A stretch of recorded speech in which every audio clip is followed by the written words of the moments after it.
institucional. Jo, atëherë, nëse më lejon të bëj një rezume sepse shiko, historia përsëritet jo me të njëjtët aktor, ose lozet filmi Troja është lozur në shumë, por në fund e ka bërë Brad Pitt për shembull, por kthehet përsëritet historia.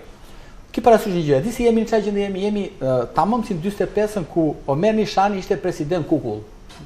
Omer Nishani ishte kukull, sepse Enver Hoxha bënte çfarë donte, vriste këtë donte, Koçi Xoxhi andej, Kadri Mehmet Sheuki, domethënë origjinal jemi si në 45-ën.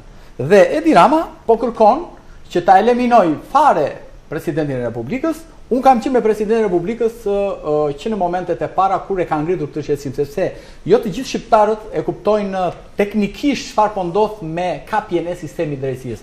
Shqiptarët duke që janë të etur për drejtësi sepse mendojnë që duhet një reformë, thonë që të bëhet si të bëhet, po vetëm të bëhet ikin ca gjyqtar të korruptuar apo tjera. Dhe nuk e kuptojnë dot mekanizmin e kapjes së gjykatës kushtetuese dhe më pas së gjykatës lartë nga Partia Socialiste. Ne mjafton të shikojmë lëvizjet që këta bëjnë. Unë shiko.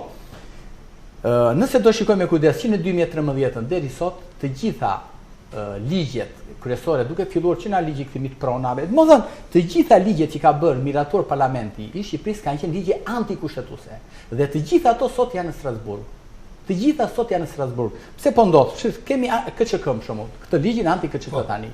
Ky është krye kaput antikushtetues. Edi Rama këtë e bën tani sepse ti nuk ke ku ta çosh atë në gjykatë kushtetuese.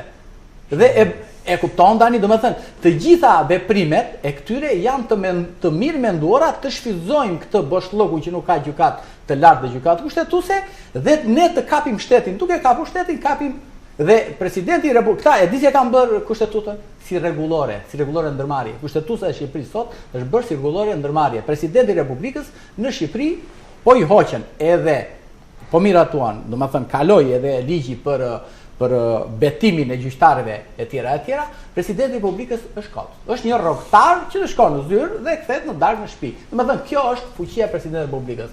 Dhe unë besoj dhe u them edhe kudo që takoj që nuk është protestë që ne do shkojmë të mbështesim në milimetra shqiptarët. Shqiptarët duhet të kuptojnë një gjë, që po kap shteti nga Partia Socialiste, këtu duhet do largohen të gjithë.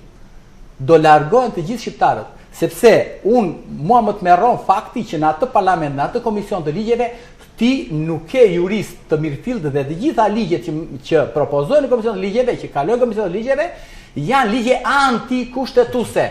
Dhe votojnë nga ai parlamenti që është bërë si ajo, ngër dorën e dorën, dhe kështu që ne jemi në emergjencë kombëtare, kjo është kaluar grushit të shtetit. Se grushi i shtetit kjo është kaluar dhe kjo do ta vuajë shqiptarët dhe 50 vjet të tjera. Po Ilir Meta do të kishte patur një